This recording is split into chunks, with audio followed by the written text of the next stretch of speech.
morning, everyone. Thank you for joining us this morning for another installment of Coffee Chats. We're very blessed this morning to have some professionals talking to us about the navigating tariff impacts on Washington businesses. I want to introduce my Director of Economic Development, Daniel Tapana, who will be our moderator this morning. Thanks for joining us. Good morning, everyone. Dan Tapana, the Director of Economic Development for Economic Alliance Snohomish County.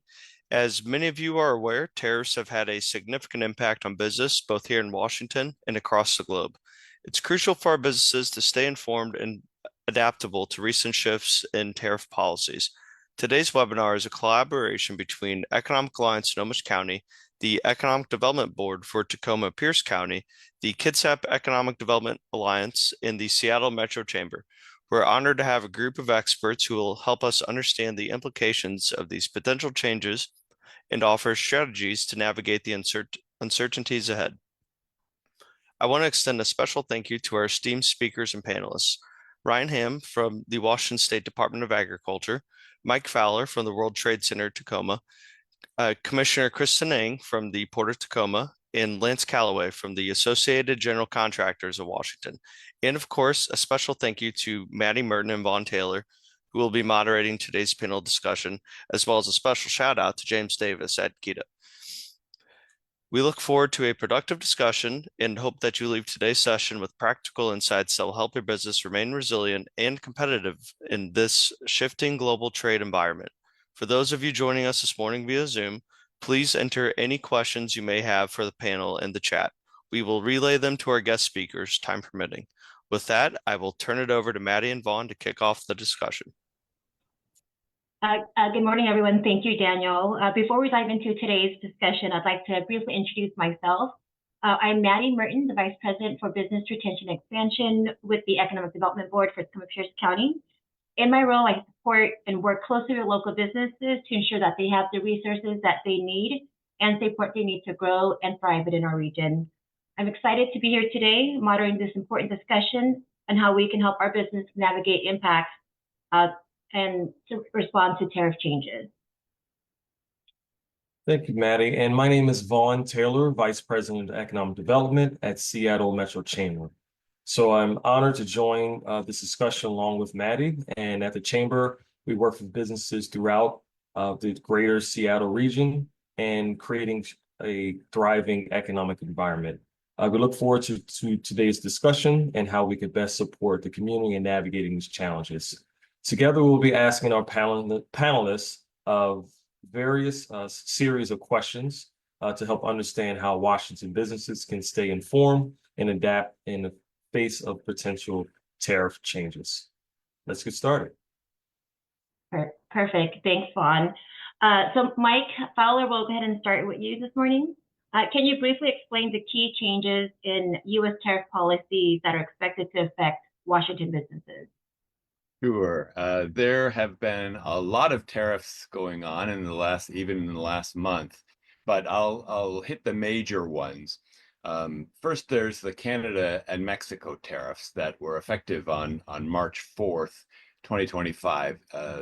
This is a 25% tariff imposed on goods from Canada and Mexico that don't meet the U.S.-Mexico-Canada Agreement rules of origin. Energy products and potash for fertilizer are also tariffed at 10%. The big one is the China tariffs. These are on Chinese imports that they've escalated to a cumulative 145%, comprising the 20% fentanyl tariff and 125% reciprocal tariff.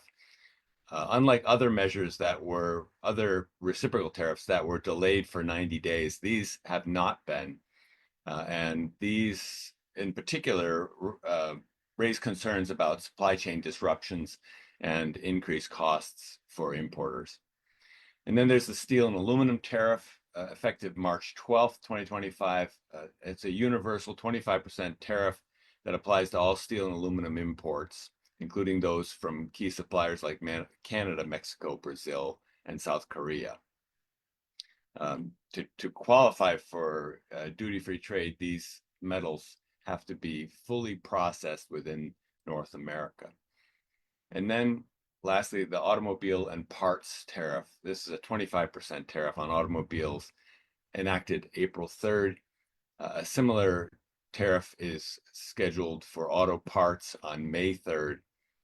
And USMCA compliant auto parts remain tariff free.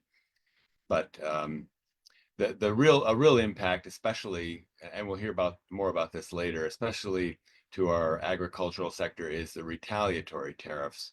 The main one being from China, 125% right now, with some exclusions.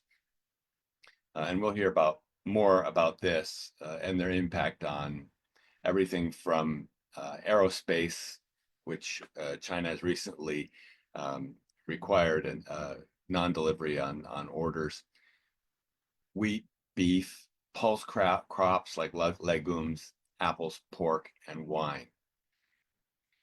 That's an overview. I'm sure we'll hear more details later.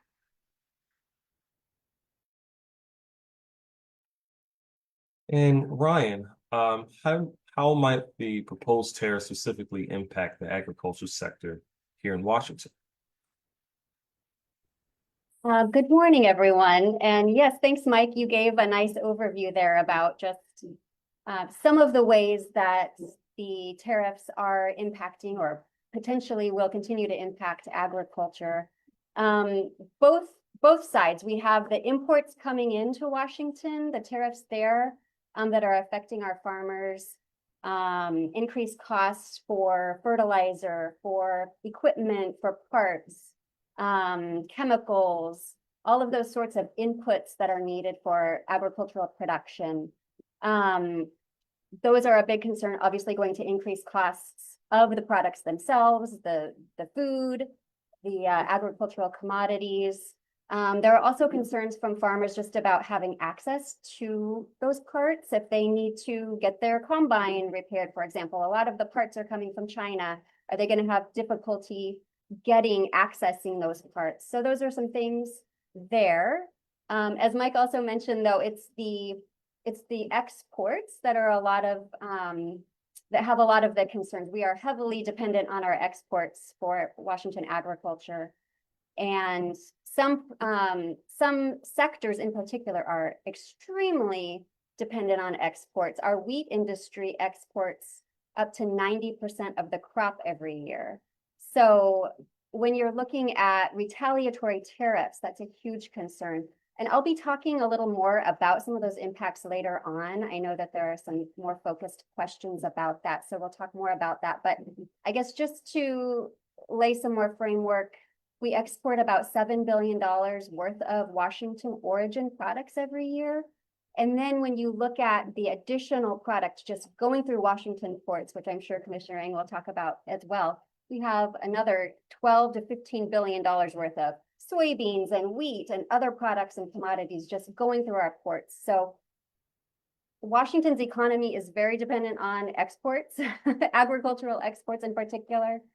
And so all of the change and uncertainty is certainly going to lead to businesses having to navigate a lot of these challenges. I'll stop there. Thanks, Ryan. Lance, what challenges do construction companies and businesses face when dealing with tariffs on imported materials? Yes, thank you for having me part of this chat. What our contractors are facing right now, to put it simply, is lots of uncertainty. Contractors are looking at several issues such as rising material costs. Tariffs on materials like steel and lumber have made prices go up quite a bit, making projects more expensive, and actually many of the owners and contractors are having to reevaluate and to see if they can afford the project. There's supply chain disruptions, as tariffs have really messed up the supply chains and will continue to make this, unfortunately, a worse situation. Hopefully not as bad as what we saw back in 2020 during the height of COVID, but this is making projects more expensive, and this is a factor that they have to look at how they may slow down their construction timelines as well. This will also put a strain on the labor market as material costs go up. with delays. This is going to cut the profit margins, and this means there may be fewer hires that are made or possibly layoffs. Also, companies are going to look to retrain some of their workers because they're going to look to utilize new materials or new technologies to try to mitigate some of those challenges. The other aspect is market uncertainty and planning challenges. The changing tariffs, which they seem to be changing almost daily, make the market very unpredictable, and this is complicating planning and budgeting for all aspects. Nobody likes uncertainty, especially business. Contractors will need to keep diversifying their suppliers, really looking at their contracts to ensure they have price clausing built into it, and keeping a close eye on the market trends for changing trends, changing technologies and alternatives for battling these challenges. Thank you, Lance. So before we hear from Commissioner Ang, we'll go back to Mike. So, Mike, how can the trade professionals mitigate the potential impacts of these tariffs on their supply chains? Sure. These are measures that may help. It is challenging, but for example, there's still there's that 90-day delay. So until July 9th, they might be able to front load inventories. Probably has to be by air freight, which is expensive, but that is a possibility. They could also, some are being asking their factories in China to hold the goods for them. That's another option. We have FTZ number 86 in Tacoma here.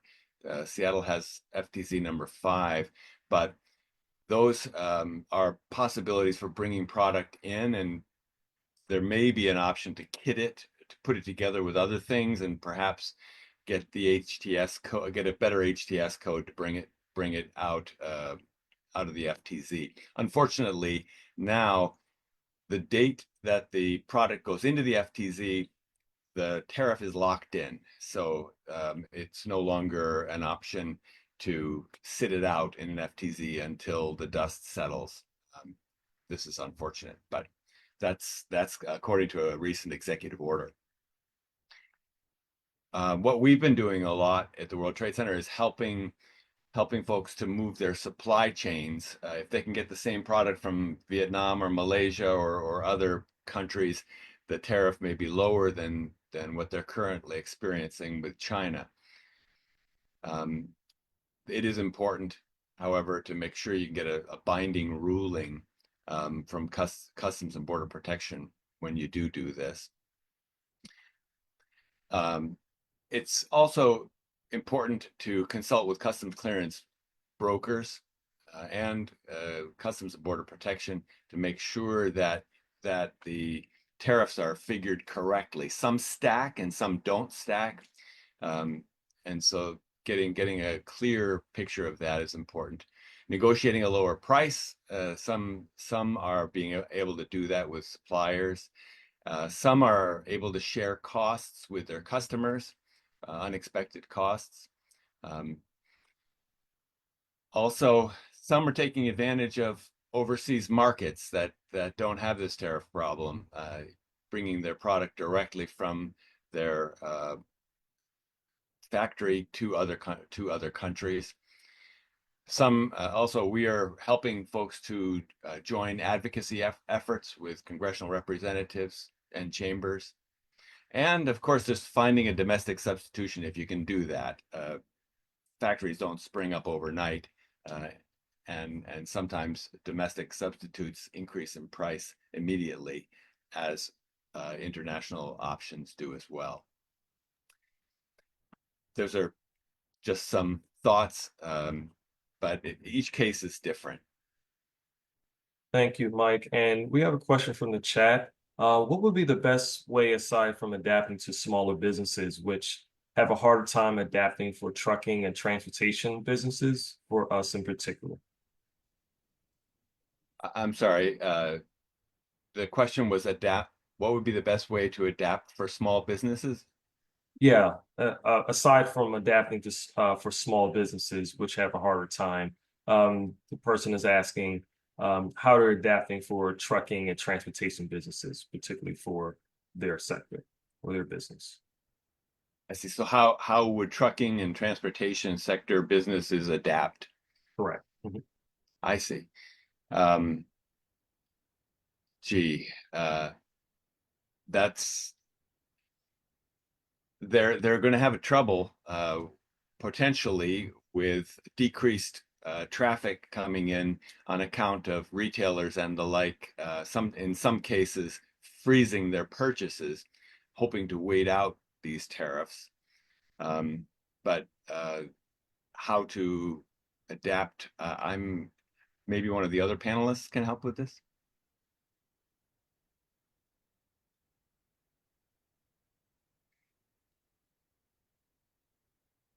Oh, I would say that you probably need to diversify your customers and cargo. Unfortunately, trucking business is one of the most sensitive among our industry with regards to related to the ports, and they will feel the impacts of these tariffs and what happens to our wider economy. And so they're going to have to be the most flexible and tighten the financial management, as some would say, that there's likely going to be the loss of certain trucking businesses, I'm thinking, and adapting to, you have to adapt to the shifts in the freight flow. So it really is key is being agile in the trucking business, which maybe small businesses can have that nimbleness, that agility, but it definitely is very challenging for trucking at this time, maybe more so than others.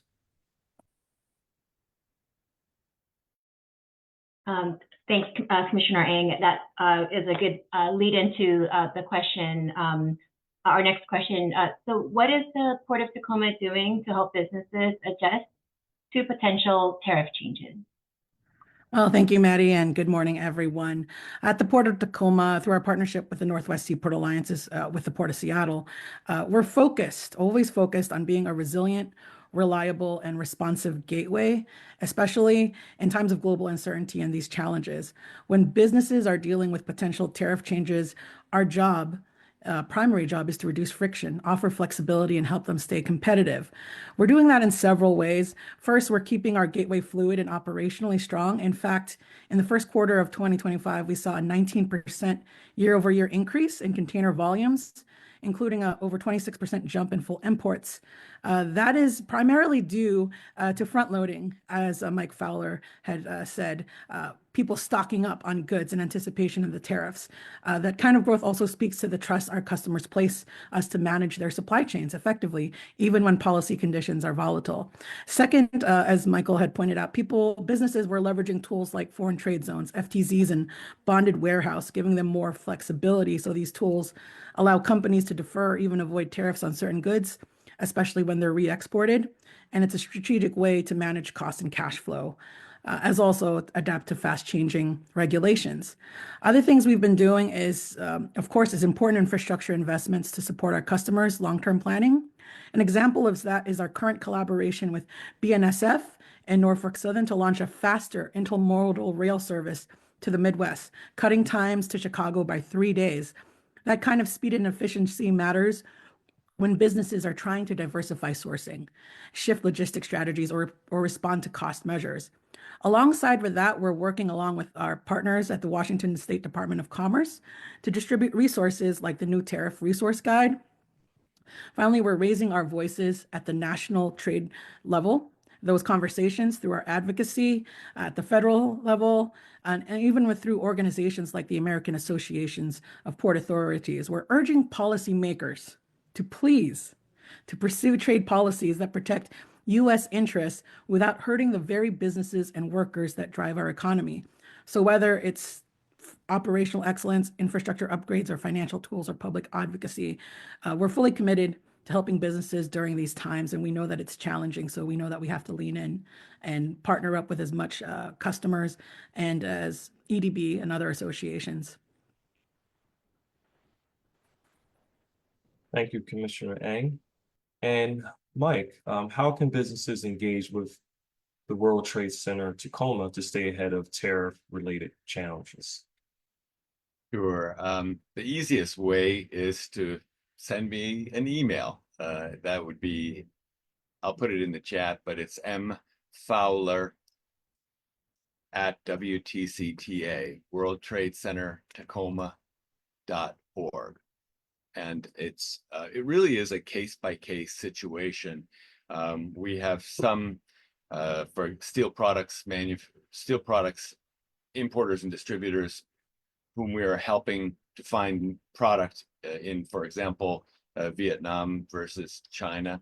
We have some that we are consulting with on moving their production of machinery from China to Southeast Asian countries, and oftentimes with the same company, a Chinese company that is moving to avoid the tariffs.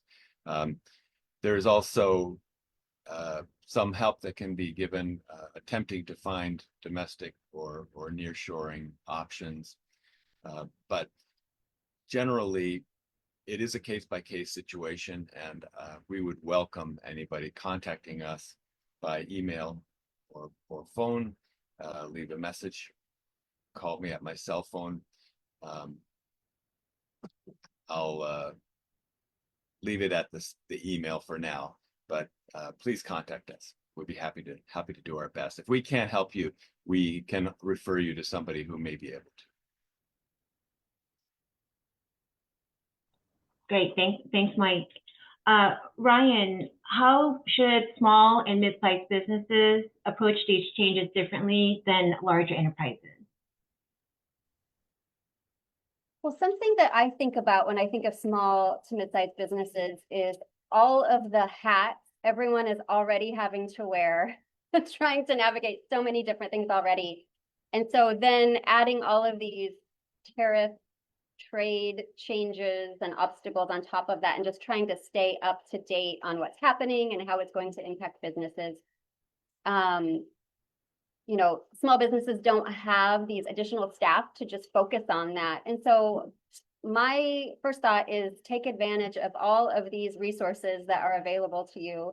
Use other organizations as extensions of your business to help you navigate all of these challenges. And so, for example, for food, beverage, agricultural exporters, my program, that's what we do. We help businesses. And so just with any sort of export issue. And so we can certainly help just provide status updates, how these changes might affect your business, looking at to diversify into other markets. I mean, just all of the challenges that might be coming up. You have something on the water you need help with, you know, we have resources available to help with that.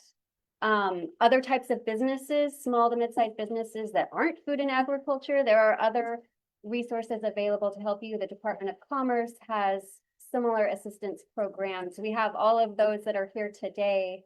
Again, with exporting, we belong to the Washington Export Outreach Team, which is made up of a number of agencies and organizations that the sole purpose is really to help small to mid-sized businesses with exporting. So there are a lot of resources available, and I think just letting businesses know that that's what we're here to do, and we're here to help you, and reach out, and again, use us as an extension to your business. And I think we're all happy to share and refer businesses, and also take advantage of your trade associations. You know, I know in agriculture, there are a number of just industry-focused organizations. There are national organizations. There are trade-specific associations. There are a lot of groups that are working on your behalf and have information. And again, reach out to us if we can help connect you. You know, that's what we're here for. So take advantage of it. And Lance, how are general contractors in Washington preparing for potential cost increase due to tariffs on construction materials? Well, as our contractors in Washington are looking at tackling these challenges of the increased tariffs, they can do this in several different factors. The first one is they need to be looking to update their contracts. They need to add in clauses that are adjusting for the price escalation of material costs, you know, related to the tariffs, and also putting in provisions when new tariffs come up after signing of the contracts. You know, the other aspect they need to look to is early procurement. That as soon as they know, they need to try to lock in their essential materials such as steel, aluminum, and if possible, buy in bulk before the tariffs take in effect. And by doing this, they may be able to lock in the lower prices, but more importantly, ensure their availability for the project. Another aspect they need to look to is diversify their suppliers, and that'll be a key component because they need to look to expand their networks of suppliers to include more domestic resources, if at all possible, and also countries that aren't impacted by the tariffs. We need to look at alternative materials for different projects, because you could use such as using concrete instead of steel. So, maybe adjusting some components of that. And most importantly, everybody has to be really transparent in all their communications. A lot of uncertainty going on, and it's best to discuss the possible cost increases at the earliest possible moment with the clients to negotiate and to also assist in sharing the risk that these tariffs may saddle down a project with. These strategies can help maintain project timelines, the financial stability, but more importantly, just to manage the relationships that are with these projects. So lots of uncertainty, but there's ways to mitigate it. Thanks for that, Lance. And we'll take a couple questions from the chat. Anthony asks, Washington imports a lot of logs and wood products.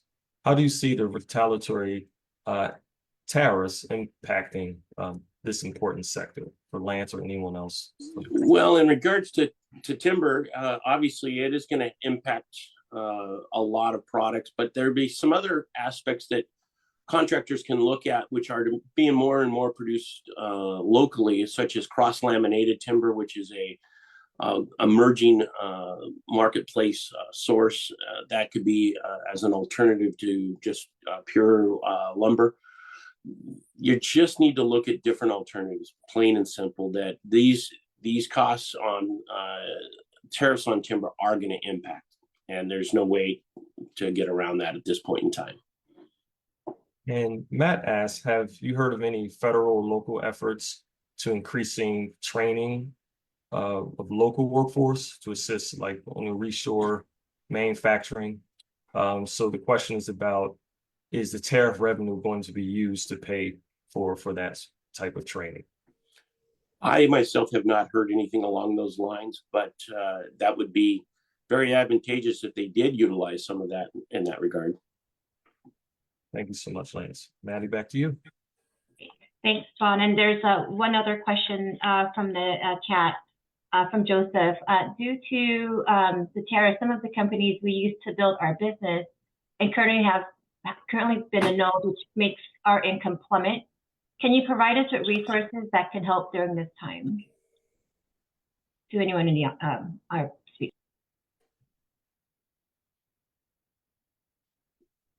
I apologize, but could you restate that question? Due to the tariff, some of the companies we used to build our business and currently been annulled, which makes our income plummet. Can you help us? Can you provide us with resources that can help us during this time? That sounds like a Mike question, because that's yeah, but I think one of the options, if it is an option, would be to try to find international customers. You don't want to waste a crisis. If at all possible, consider other markets, especially if there are not retaliatory tariffs. Not all markets are hitting us back with retaliatory tariffs, but yes, I think it's diversifying your customer base as best as possible. One option. I'd welcome any other of the participants with ideas.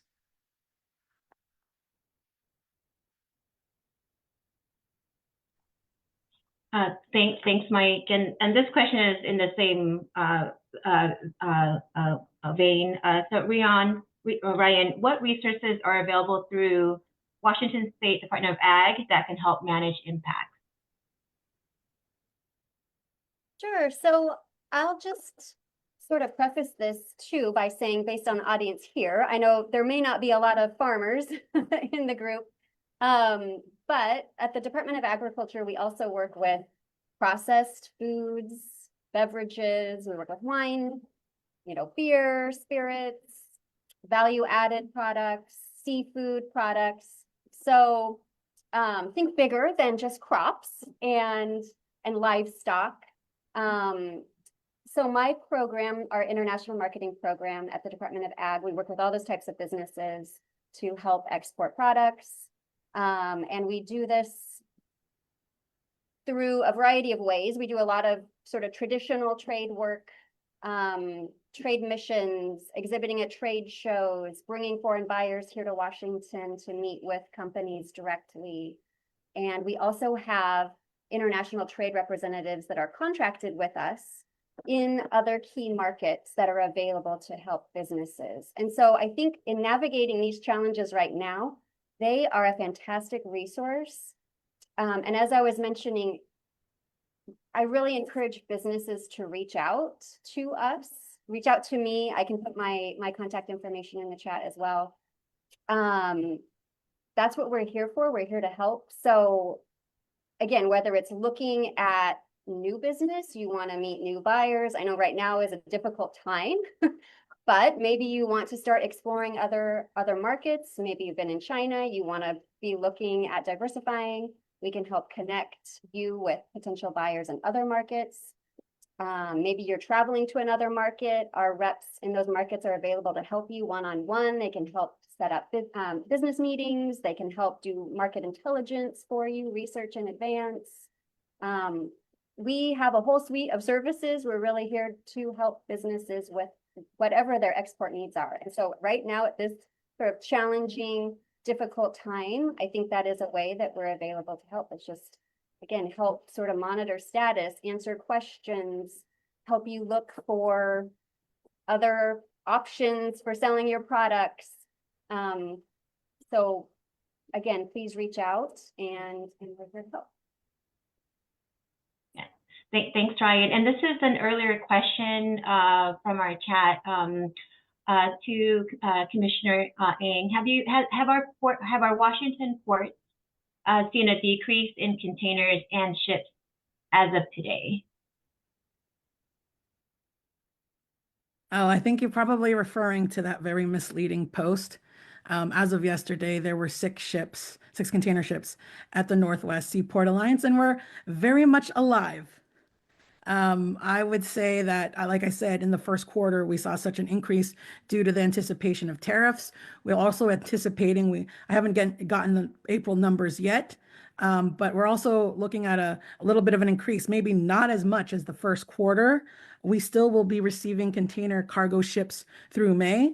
I think about 15. So we, in the first half, so we can't predict all the way through May, but we can see that some of them are coming with some Chinese exports, but some have been canceled. It's particularly agricultural. Probably Ryan can go more into that, but there has been some challenges. And we did anticipate even at the beginning of the year that we would see a decline, likely decline in the second half of the year. But we are very much alive. And no matter what, people will still want some goods. And it'll still go through our gateway. We will advocate for that. And we will work closely with our agricultural partners to find the different markets or somehow navigate these particular tariffs. Thank you, Commissioner Ng. And as we go to Mike, I want to ask the question, what advice would you give our businesses looking to diversify their supply chains in response to tariff uncertainties? Yes, I would say come to us and see if we can help. But I think that there are a lot of partners on this call that will be very helpful in that regard. Also, at the federal, state, and local level, use all the resources available. Use the Small Business Administration resources. The U.S. Commercial Service has representatives out there in various countries as well. Ex-Im Bank has programs. Washington State Department of Commerce.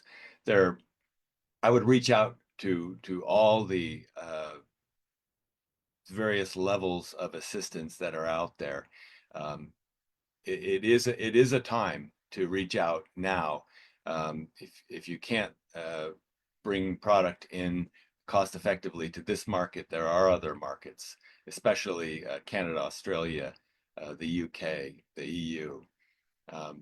It's a good time to do that. Thanks for that, Mike. And there's a question from James specifically about resources for manufacturer engineers, engineering their products in a way that helps optimize for customs, classifications, and optimization. Either Mike or anyone from the group that have any specific resources in mind.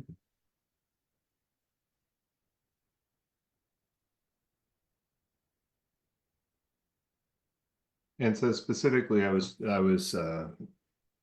saying, is there a way or resources that help consult businesses in a way that they can up or down cycle their products, value add or deconstruct them in a way that they optimize them for customs classification?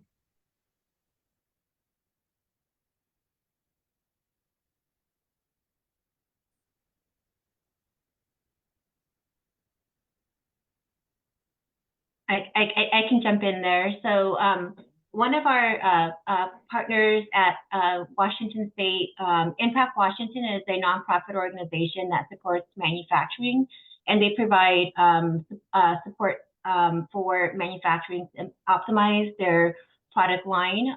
So we'll be able to drop their information in the chat, but they provide support to all manufacturers across the state.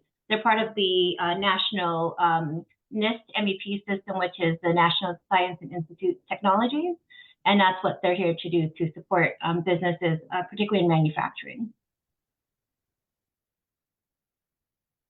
There is also the Center for Advanced Manufacturing of Puget Sound. We met with dozens of manufacturers and back, I think it was in March, and it was quite an interesting gathering where everybody was sharing their ideas and what they're doing to deal with this tariff issue. And so that might be CAMPS, Center for Advanced Manufacturing of Puget Sound. Thanks, Mike. Commissioner Ng, what industries do you see being most impacted by these new changes, and why? Sure. Thanks, Maddie. The industries most immediately impacted, although a lot of my panelists have said it, by the current tariff environment, are those deeply tied to global supply chains, especially automotive, agriculture, advanced manufacturing, retail. All of these are key to our region's economy and are heavily connected to trade with Asia, particularly China, which is our #1 trading partner. Even if you added up the next 4, they would not equal the amount we trade through the ports with China. In the auto sector, which is central to our break bulk operations at the Port of Tacoma, we've built strong relationships with Hyundai Kia through Glovis America. That relationship helped make Tacoma a top 5 auto importer in North America. But when tariffs raise costs or create uncertainty, it disrupts everything from vehicle pricing, inventory, to parts availability. And the ripple effects don't stop at the docks. They reach your local dealerships, your pocketbooks, mechanics, and car buyers throughout our communities. Agriculture is a major area of source of concern. I'm glad Ryan is here.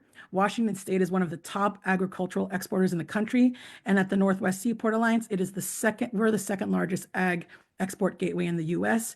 We've already seen how tariffs can force exporters like apple growers and seafood processors to cancel shipments to China or struggle to find alternative markets. For example, the last round of tariffs in 2018, apple exports through our gateway dropped from over 11,000 containers to just a few hundred. And once you lose market share overseas, it's very difficult to win it back. Advanced manufacturing and retail are feeling pressure. Many local manufacturers rely on imported components and raw materials. When tariffs are added to these inputs, it increases production costs that are often passed to consumers or absorbed at the expense of jobs and margins. And retailers, especially small businesses, are impacted when consumer goods from abroad become more expensive or less available. So while impacts vary by sector, the common thread is disruption. These industries rely on resilient, responsive, and reliable supply chain, and that is currently being disrupted and causing all this headache, challenges, and costs for everyone involved. So that's why we're not just focused on efficient operations at our port. We are also advocating for smarter trade policies that will support our region and our business community and everyone's household, I should say.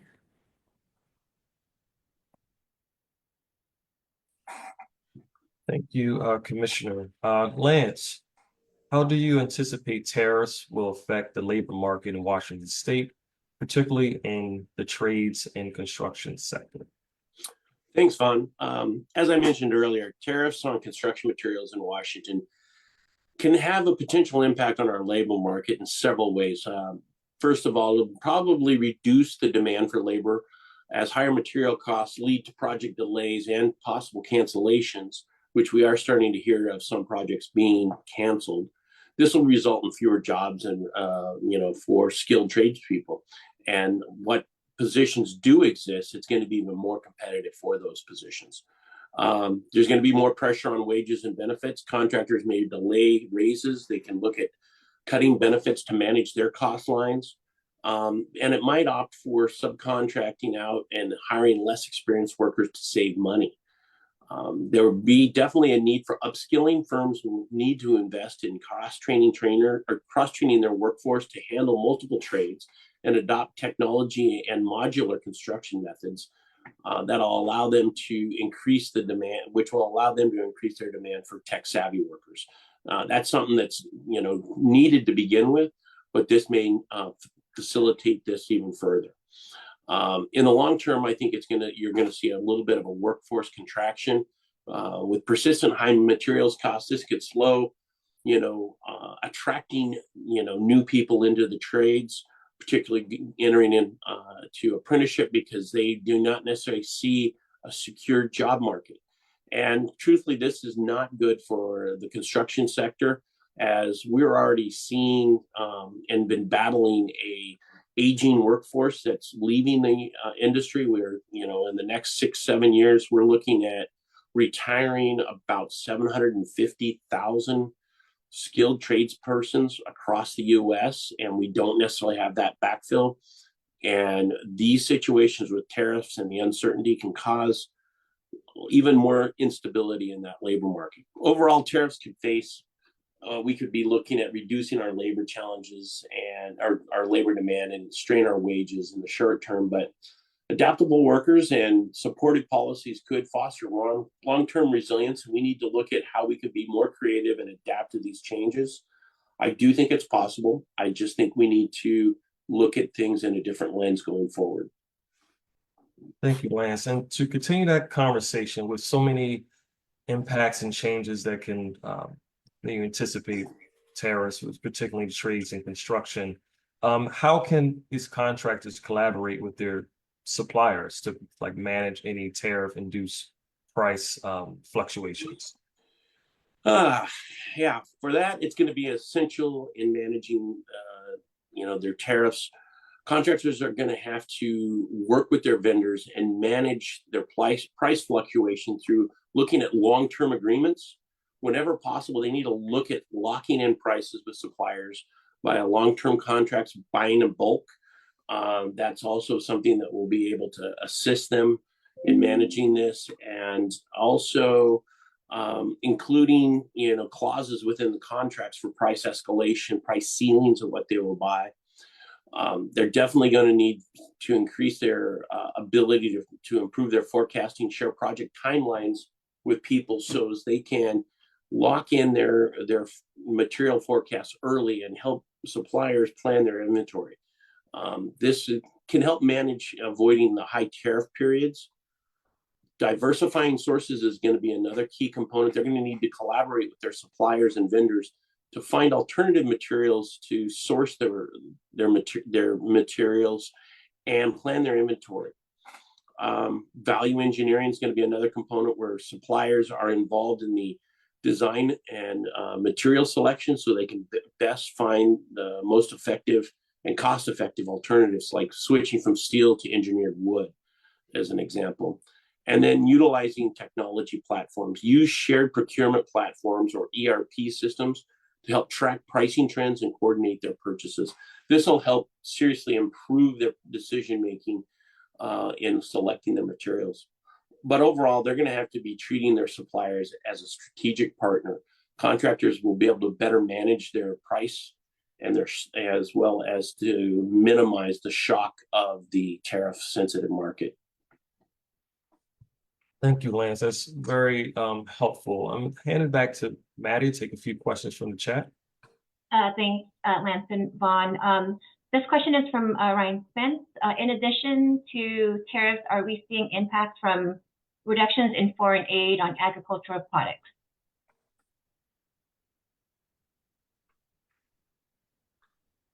I was at the Washington Council for International WCIT, the widget conference a few weeks ago, and there was the head of the Wheat Growers Association there, and I believe she said that USAID was the #5 customer of wheat growers here in Washington, and with the pretty much the elimination of that was a big shock.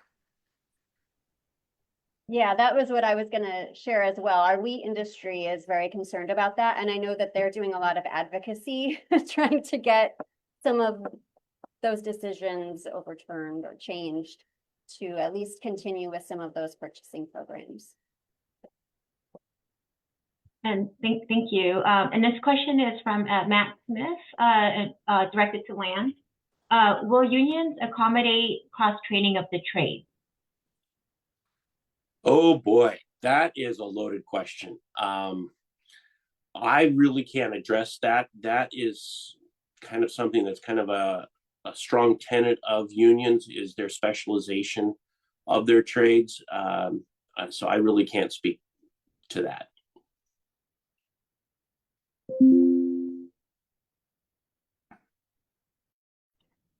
Thank you, Lance. And then this question is directed to Mike.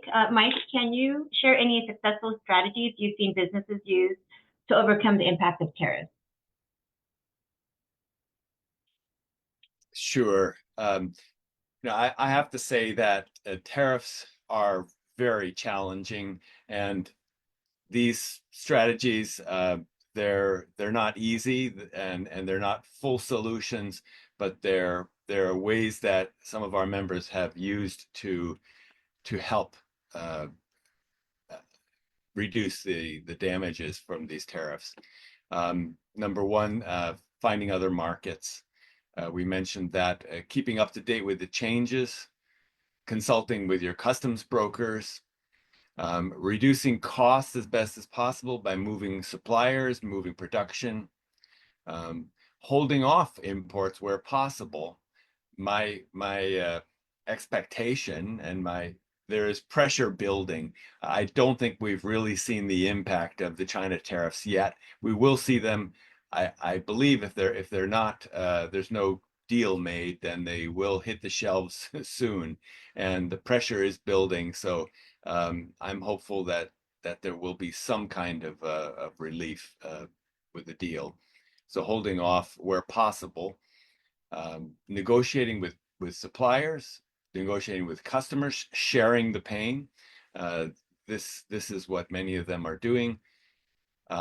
Using all the resources available, as mentioned earlier, from the federal, the state, the local level, and many of the partners here on this call as well, is important.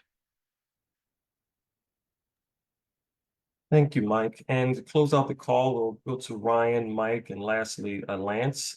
So Ryan, question for you. How do tariffs affect Washington's agriculture exports? And what can farmers do to mitigate these effects? Well, I think we've talked about this a bit already, but it's so much. Again, our exports are so important to the state economy, to the agriculture industry. And these major changes to trade obviously affect individual businesses directly, but as a whole, just looking at the agricultural sector and say some of these retaliatory tariffs, we went through this back in 2017, 2018, 2019 a bit, and just seeing the dramatic market share that we lost at that time and how difficult it is to get back. I know that's been mentioned a couple times already. We're talking about China a lot today for good reason. We did face retaliatory tariffs from China already back in 2018. And those have continued with some exceptions on a lot of our agricultural products, actually. So, for example, we saw China had become our top market for cherries in 2017. And with retaliatory tariffs, those decreased dramatically. We have never got that market share back. I looked last year, we were at about 30% of where we had been.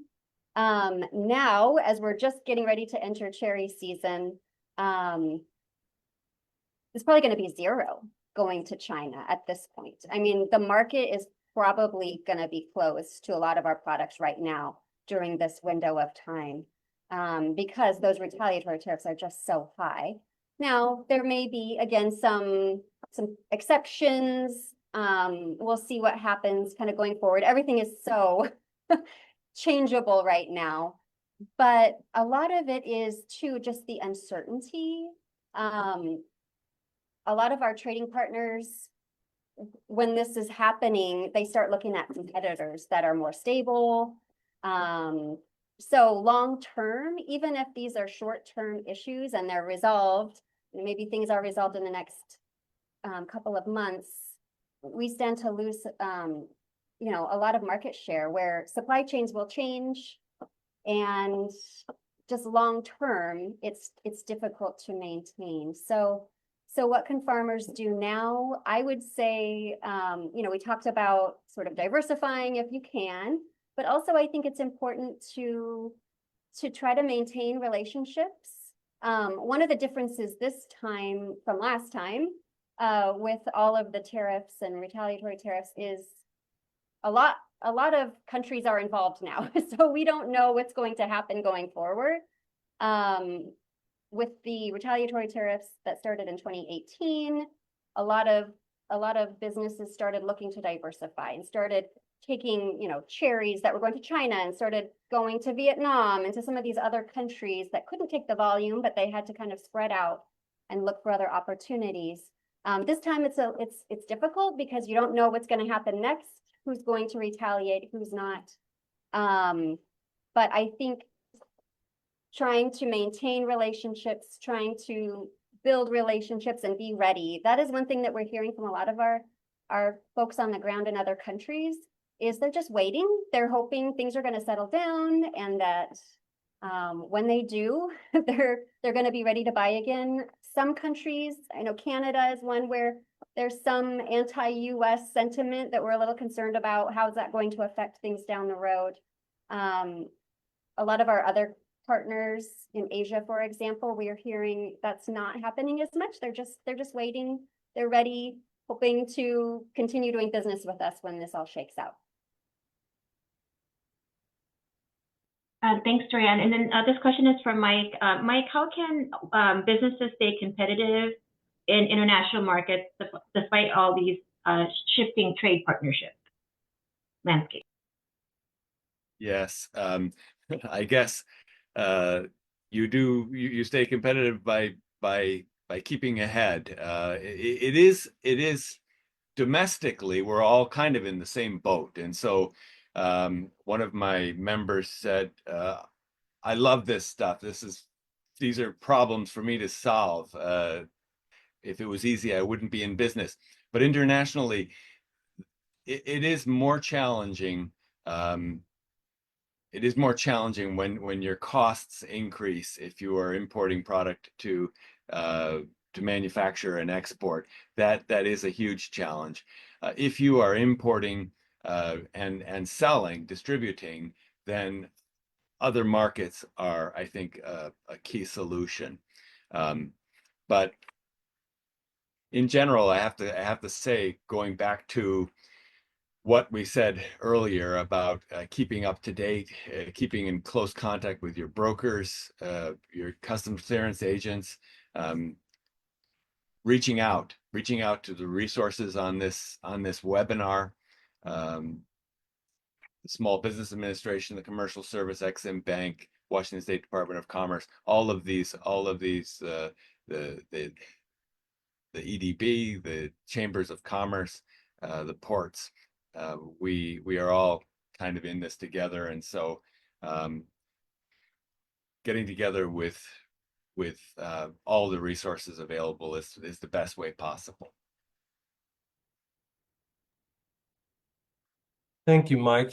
And to conclude, I will ask Lance a question about what are the long-term strategies you would recommend for businesses to ensure resilience against future tariff changes? That is a great question, Vaughn. I think to build long-term resilience against tariff changes, our contractors will need to do several different things, but the key thing is being flexible. They need to look to diversify their suppliers, as we talked about earlier. They need to build relationships with multiple suppliers in multiple regions to limit their exposures to tariffs and leverage the competition for better pricing. Whenever possible, they need to source locally. And by that, I'm talking about partnering with domestic manufacturers and distributors to reduce their resilience on tariffed imports and avoid shipping disruptions. Bottom line, they're going to have to treat tariffs as a component of project risk and plan accordingly, and also looking to mitigate some of that risk by their contract structuring, where the owners also have some of that risk. They need to look at keeping an eye out on alternative materials and methods, stay up to date on innovations like cross-laminated timber, as I mentioned earlier, and modular construction to reduce the reliance on tariff materials. And I probably think this is the most important thing, and it was mentioned earlier by Ryan, is look to get involved in trade associations like AGC, where we advocate for fair trade policies and influence future changes on material costs, because we need to be involved in the policy making, and your voice as the frontline workers and owners makes a big difference when these policies are being enacted. Overall, by diversifying and planning, contractors are able to better navigate these tariff challenges and to be able to thrive in these challenging and ever-changing economic conditions. Got to be flexible. Thanks.